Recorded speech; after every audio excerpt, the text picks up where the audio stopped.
আজ ৩১শে জানুয়ারি, আর হাতে মাত্র ৩টে দিন সময় আছে। যাদের প্রথম ধাপের হিয়ারিং ছিল শুধুমাত্র তাদেরকে সশরীরে আসতে হবে।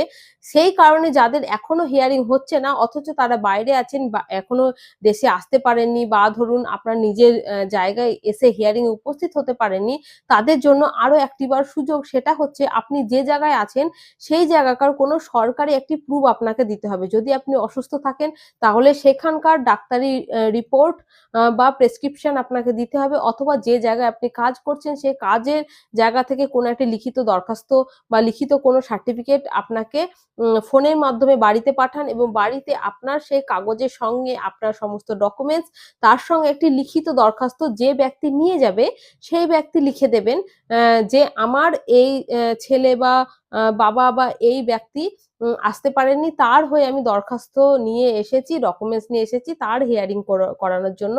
এবং কিভাবে দরখাস্তটা লিখবেন সেটা কিন্তু অলরেডি আমার প্রোফাইলে অনেক ভিডিও আছে, একবার দেখে নেবেন।